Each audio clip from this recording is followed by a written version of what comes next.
इस वीडियो को शुरू करने से पहले मैं आपको एक चीज़ बता देना चाहता हूँ कि अगर आपको लगता है कि ये सब टॉपिक्स मैंने कर रखे हैं तो मुझे इन सबको समझने की ज़रूरत नहीं है, तो आप बिल्कुल गलत हो। ऐसे क्वेश्चन आएंगे आपको एग्ज़ाम में जो आपको टॉपिक से रिलेटेड ही होंगे लेकिन आपको नहीं आते होंगे क्योंकि हमने टॉपिक्स अच्छे से नहीं करे होंगे। तो हम इसका पहले वीडियो का प्रीकैप करते हैं कि हम क्या क्या इसमें पढ़ने वाले हैं और नेक्स्ट वीडियो में क्या आएगा हमारी, ठीक है। तो सबसे पहले हमारा फर्स्ट टॉपिक आएगा इसमें what is integers. Second topic हमारा आएगा integers on number line. Third हमारा टॉपिक आएगा addition, subtraction, multiplication and divisions of integer, ठीक है। एंड जो हमारा फोर्थ और लास्ट टॉपिक आएगा वो होगा प्रॉपर्टीज़ ऑफ इंटीजर्स के ऊपर, ठीक है। हर एक टॉपिक के साथ मैं कोशिश करूंगा कि एक एग्जांपल ज़रूर हो, नहीं तो अदरवाइज एंड में आपको सारी की सारी टॉपिक्स को एक्सप्लेन करने के बाद एग्जांपल्स मिल जाएंगी। और तो जो नेक्स्ट वीडियो हमारी आएगी वो आएगी सेक्शन वाइज क्वेश्चंस के ऊपर इसी चैप्टर के, ठीक है। Section wise means mathematical reasoning, उसके बाद everyday mathematics and achiever section. ये 3 सेक्शन मैं बनाऊंगा, हर एक में एक थोड़े बहुत क्वेश्चन होंगे एंड उस क्वेश्चन को हम सॉल्व करेंगे जैसे हम आज तक करते आए हैं वर्कशीट्स में। पीडीएफ आपको मिल जाएगा, उसको डाउनलोड करो, क्वेश्चन सॉल्व करो एंड देन जस्ट अगर आपको इन केस अगर कोई क्वेश्चन नहीं आता है तो आप वीडियो को देख सकते हो, ठीक है। तो चलिए फिर अब इस वीडियो को हम शुरू करते हैं।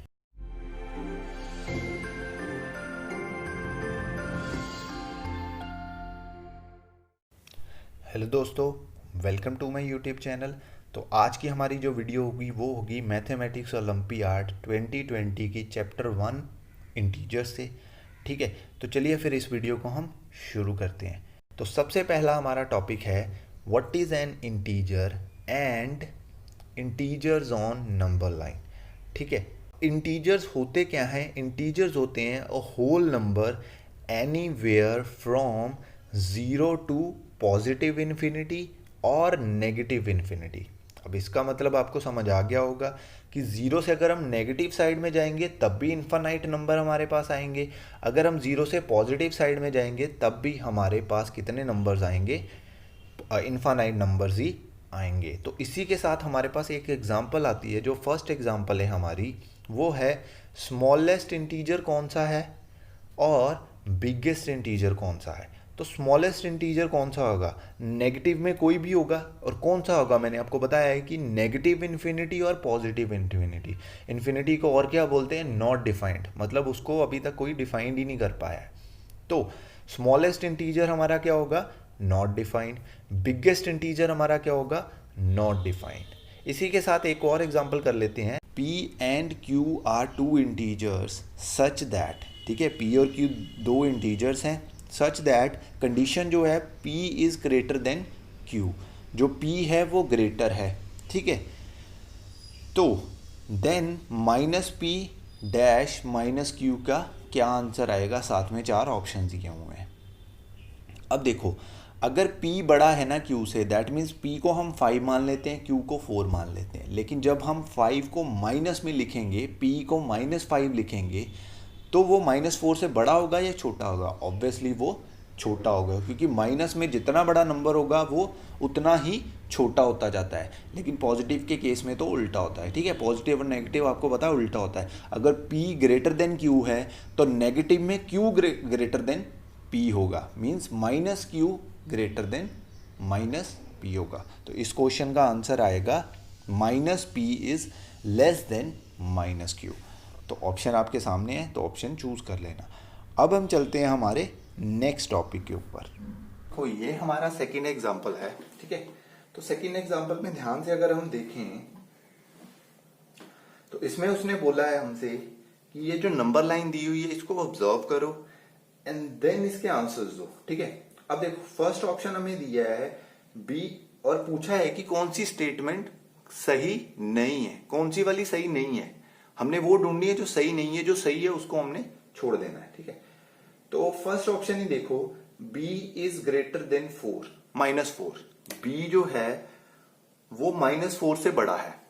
अगर हम चेक करें तो b हमारा कितना आता है? ये देखो, -9, -8 एंड -7 आ गया यहाँ पे। अब b तो है हमारा -7, क्या वो -4 से बड़ा हो सकता है? कभी भी नहीं हो सकता। ठीक है, तो ये वाला ही हमारा फर्स्ट ऑप्शन ही गलत आ गया, तो इसलिए हमारा आंसर क्या होगा इस क्वेश्चन का, हमारा इस क्वेश्चन का आंसर होगा ए पार्ट। अब हमारा नेक्स्ट टॉपिक आता है, वैसे तो ये समझाने की ज़रूरत नहीं है लेकिन इसमें एक क्वेश्चन आ जाता है तो इसलिए मुझे समझाना पड़ रहा है, एडिशन ऑफ इंटीजर्स।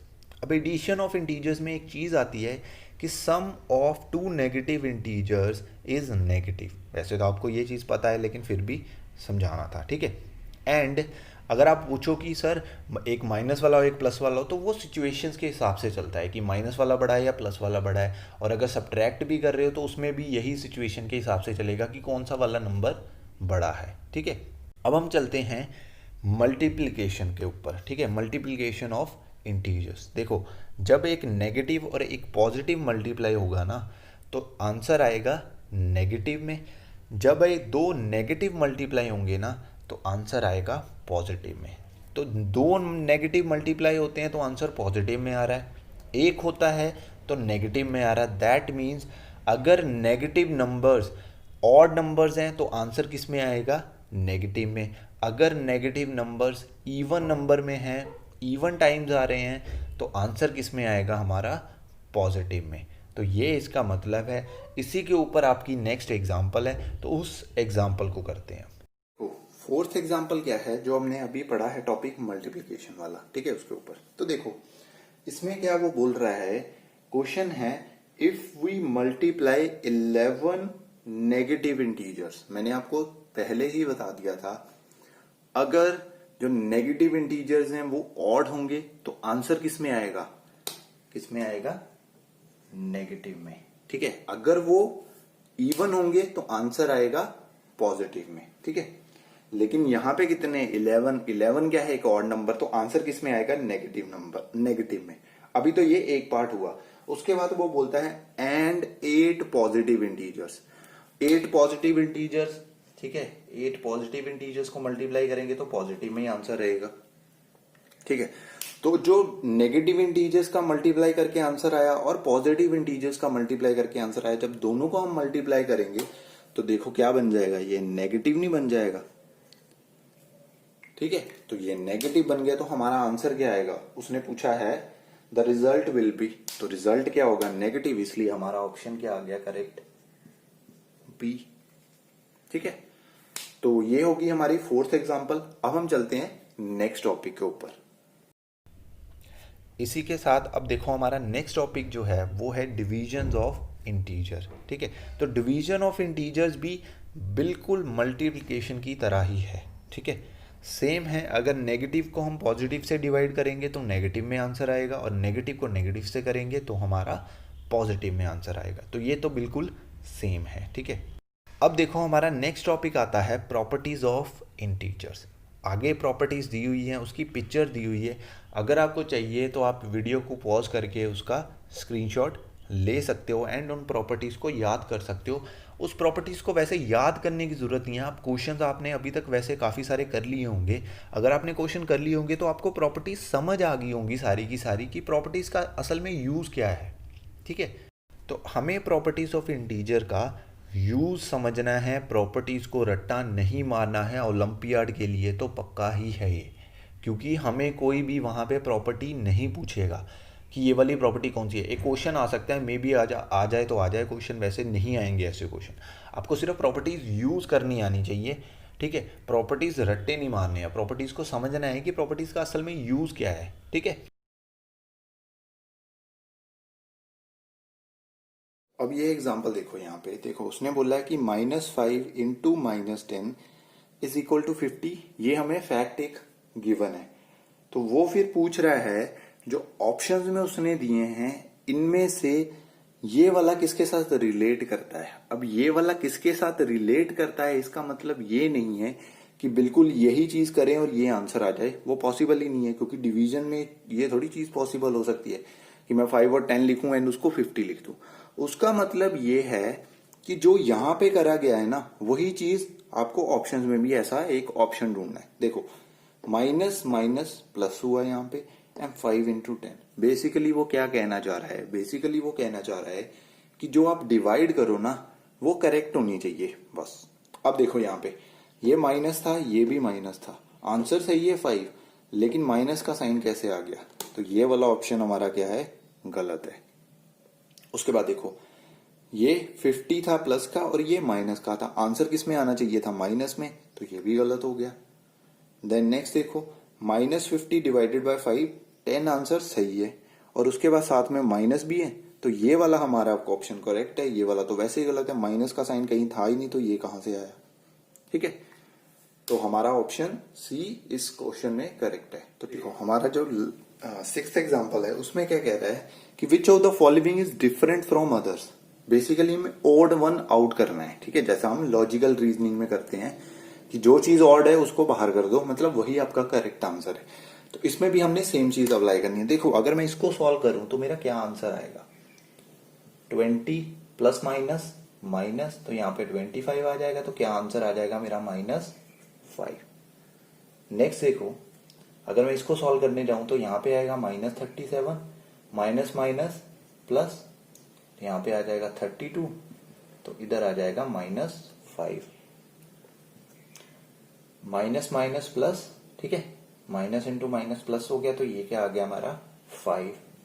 अब देखो इसको जब आप डिवाइड करोगे तो 9 5 45, माइनस का साइन है तो माइनस का साइन साथ में आ जाएगा। तो कौन सा डिफरेंट है? साफ ही दिख रहा है, ये वाला डिफरेंट है।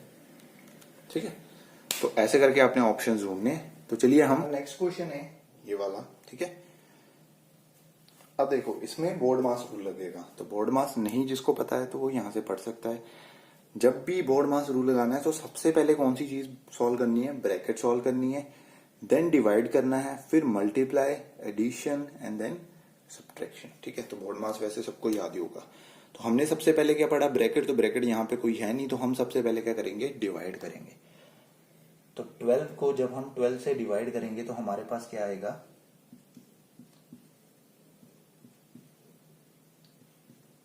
12 1 आ जाएगा। ठीक है, -12। बाकी सारी की सारी ये दो टर्म्स डिवाइड हो जाएंगी, बाकी सारी की सारी टर्म्स हमने वैसे लिख ली।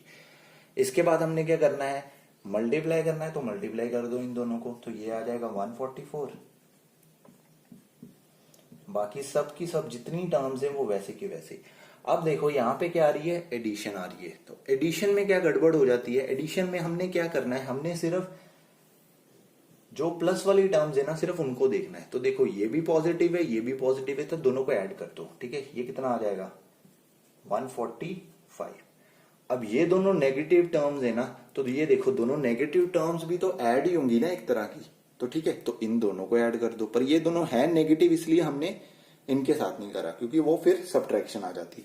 तो देखो ये कितना आ जाएगा? -24। यहां तक हमारा क्वेश्चन हो गया। तो अब क्या बचा है? कुछ भी नहीं बचा है, अब सिर्फ माइनस करना है। तो माइनस करके हमारा 121 आ जाएगा, जो कि है ऑप्शन ए हमारा करेक्ट आंसर। ठीक है, तो इस हिसाब से क्वेश्चंस करने हैं आपने। ठीक है, अब इसके बाद हम एक और क्वेश्चन करते हैं, एक और एग्जांपल करते हैं, एंड देन इस वीडियो को खत्म करते हैं। तो ये हमारी लास्ट एग्जांपल है जिसमें उसने पूछा है हमसे additive inverse of -65 divided by -13। अब इसमें आपने एडिटिव इनवर्स कैसे फाइंड करना है? एडिटिव इनवर्स आपने फाइंड करना है दोनों को डिवाइड करवा के, दोनों को जो डिवाइड करवा के आएगा आंसर, उन दोनों का एडिटिव इनवर्स कर देना है। अब देखो उस नंबर का एडिटिव इनवर्स फाइंड कर देना है। देखो 65 डिवाइडेड बाय 13, तो ये आ जाता है 5। माइनस और माइनस तो आपको पता है कट जाएंगे और वो पॉजिटिव में आएगा।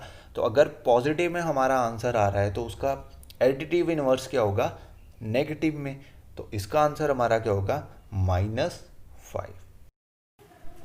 तो अब इस क्वेश्चन के ऑप्शंस देखें अगर, तो फर्स्ट ऑप्शन दिया है इज़ ग्रेटर देन -3। तो -3 से क्या -5 बड़ा है? तो ये तो ऑप्शन गलत है। Is smaller than -3? Yes, -5 is smaller than -3। तो हमारा option B is correct. I hope आपको ये वीडियो पसंद आई होगी। ठीक है, अगर आपको ये वीडियो पसंद आई है तो इसको लाइक करना, एंड जो भी आपके साथ वाले मैथ्स ओलंपियाड की प्रिपरेशन कर रहे हैं उनको भी ये वीडियो शेयर करना। ठीक है, तो मिलेंगे हम अगली वीडियो में, तब तक के लिए गुड बाय।